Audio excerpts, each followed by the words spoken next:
చందమామ చిత్రాల music director Radhakrishnan ప్రస్తుతం టెలిఫోన్లో సిద్ధంగా ఉన్నారు మనతో మాట్లాడటానికి. వారితో మాట్లాడదాం. నమస్కారం రాధాకృష్ణ గారు. రాధాకృష్ణ గారు నిజంగా ఒక మేరు శిఖరం అని చెప్పొచ్చు. ఆశా భోన్స్లే ఈరోజు మనకి దూరం అయ్యారు. రైట్, వారితో పనిచేసిన ఎక్స్పీరియన్స్ కూడా మీకుంది, వారితో పాట పాడించారు. సార్, కొన్ని ఎక్స్పీరియన్సెస్ మాతో పంచుకుంటారా? ఆమె చాలా అద్భుతమైన వ్యక్తి అండి. వాళ్ళ ఫ్యామిలీ మొత్తం చూస్తే లతా మంగేష్కర్ గారు, ఆశా భోన్స్లే గారు, వాళ్ళ ఇంకొక సోదరి, వాళ్ళందరితో నాకు మంచి పరిచయం ఉండింది.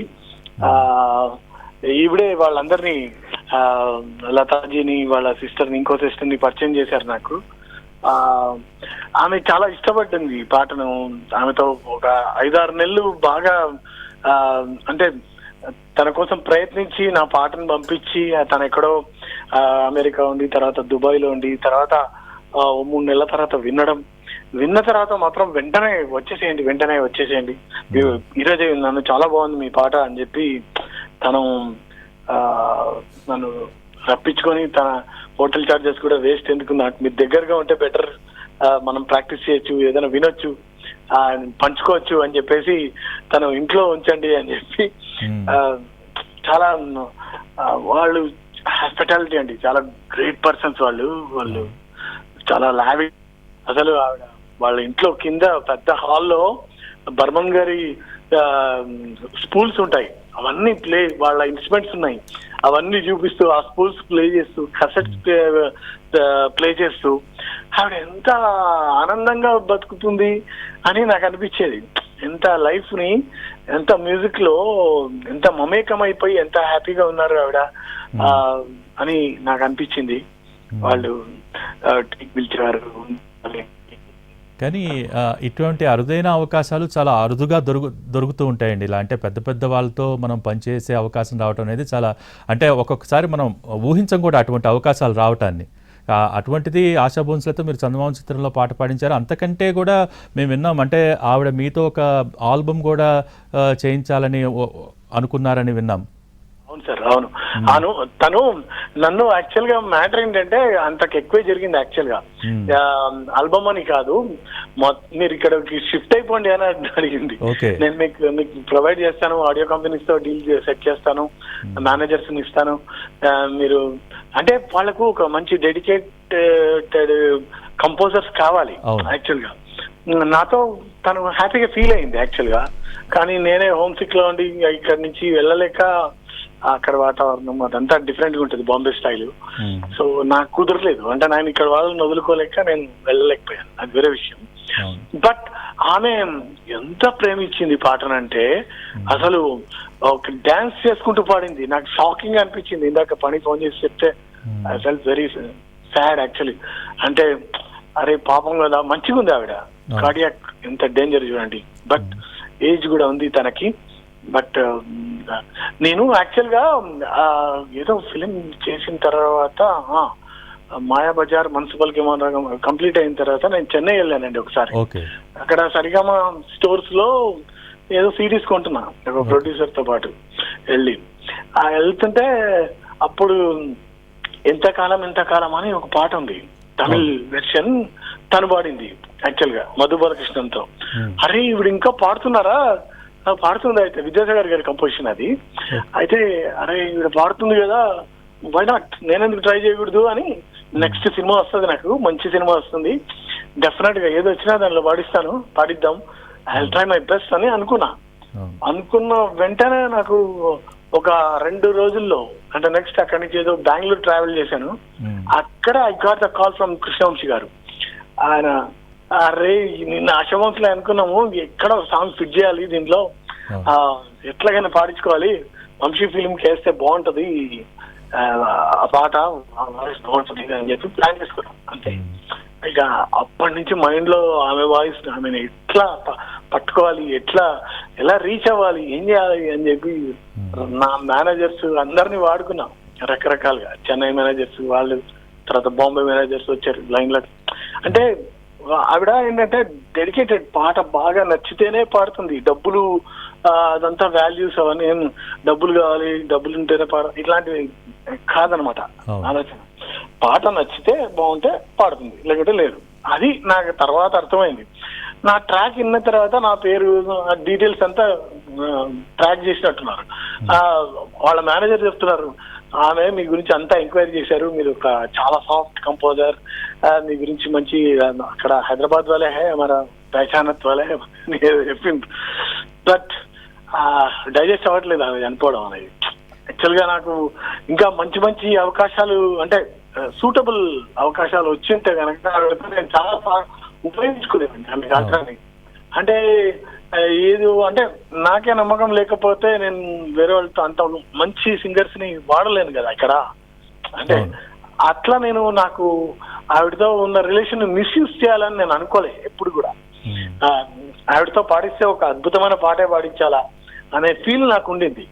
ఇంకా చాలా ఉండింది, కానీ నాకు ఇక్కడ తెలుగు ఇండస్ట్రీ నుంచి సపోర్ట్ దొరకలేదనే చెప్పాలి. సరైన సపోర్ట్ దొరకలేదు, అది దౌర్భాగ్యం. అది వేరే విషయం. ఓకే, బట్ ఆవిడ సర్వీసెస్ ఉపయోగించుకున్నందుకు నాకు చాలా బాధగా ఉంది. కానీ రాధాకృష్ణన్ గారు ఒక్క విషయం మాత్రం చాలా గొప్పగా చెప్పుకోవాలండి. ఎందుకంటే సాధారణంగా సినీ రంగంలో కొత్త డైరెక్టర్స్, కొత్త మ్యూజిక్ డైరెక్టర్స్ వీళ్ళతో కలిసి పనిచేయడానికి చాలామంది తటపటాయిస్తూ ఉంటారు. కానీ మీరు ఆ పాట పాడించినప్పుడు ఆవిడ చాలా ఉన్నత శిఖరాల్లో ఉండి కూడా ఒక యాక్సెప్ట్ చేయిందా, మీరు చెప్పినట్టుగా చాలా డెడికేటెడ్ మ్యూజిక్కి ఉండి యాక్సెప్ట్ చేయడం అనేది చాలా గొప్ప విషయం. చాలా తక్కువ మందిలో ఉంటుంది ఈ రకమైన గుణం. ఏమంటారు? కరెక్ట్ అండి, అబ్సల్యూట్లీ కరెక్ట్.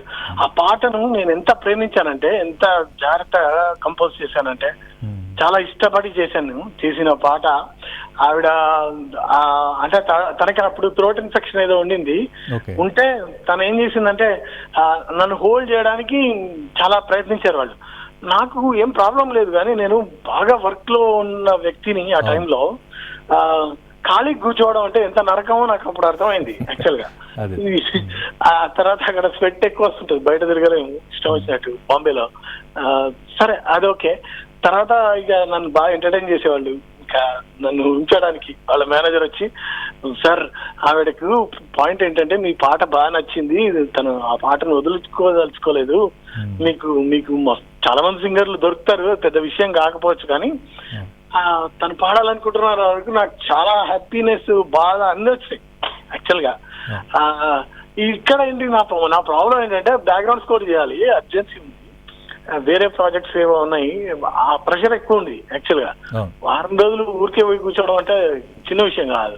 బట్ అయినా ఏ సక్సెస్ అనేది కానీ ఒక గొప్ప విషయం అని ఏదైనా కూడా అంత ఈజీగా రాదండి యాక్చువల్ గా. చాలా కష్టపడితేనే వస్తుంది, చాలా పేషెన్సీ అవసరం మనిషికి సక్సెస్ కొట్టాలంటే. తర్వాత ఆవిడకి ప్రొడ్యూసర్స్ ఇచ్చిన చాలా చిరు అమౌంట్ ఏదో ఉందో అది ఇచ్చేసి వస్తుంటే ఆవిడ నుండి నీకే ఖర్చులకు ఉపయోగించుకో అని అంటే, లేదు లేదు నా డబ్బు కాదు, ఇది ప్రొడ్యూసర్స్ ఇచ్చారు, ఇది అది అండర్సెల్ చేస్తుంది నాకు తెలుసు, అది కానీ తప్పదమ్మా క్షమించండి తీసుకోండి అని చెప్పి ఇచ్చి కాళ్ళకి దండం పెట్టి వచ్చా.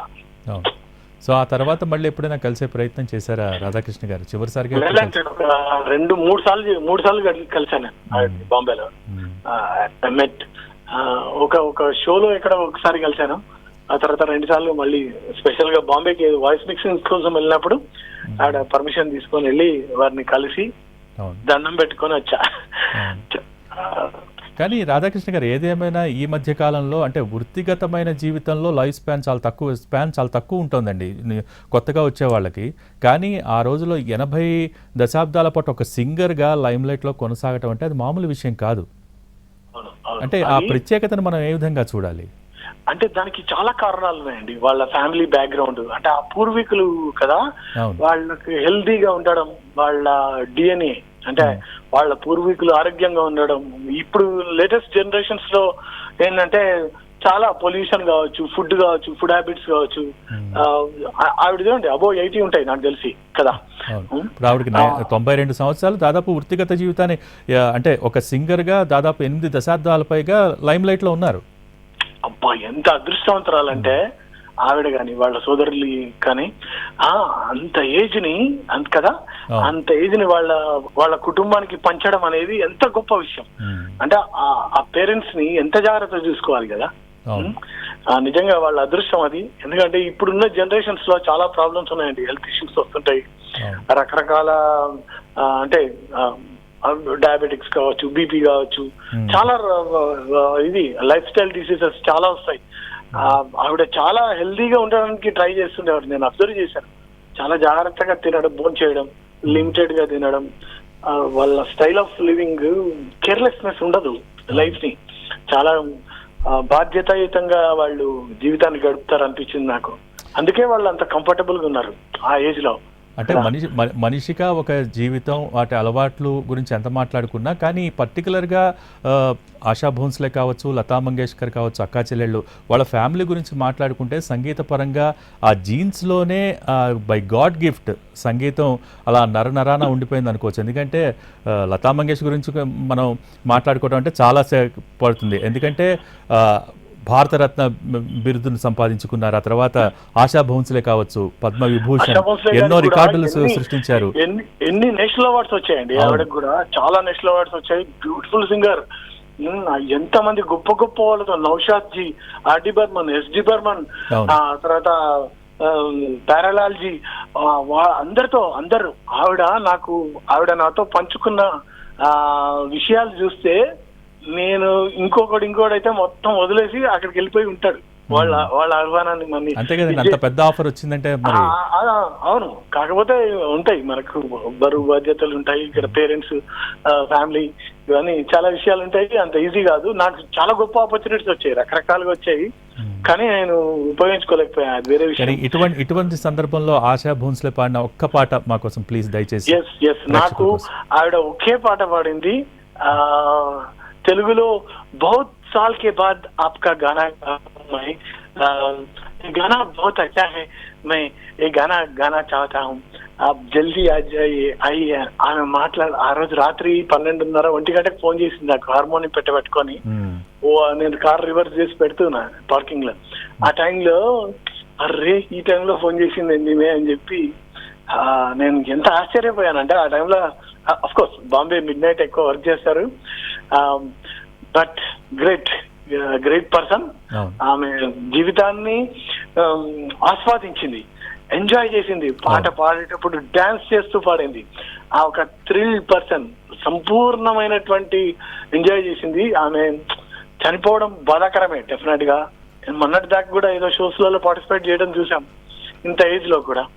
ఎనిగో, నాలో ఊహలకు నాలో ఊసులకు నడకలు నేర్పావు, నాలో ఆశలకు ధీం తనక ధీం తాకిట తక ధీం తనక ధీం తాకిట తక. ఎలా ఉంటుంది sir? Thank you so much Radhakrishnan గారు.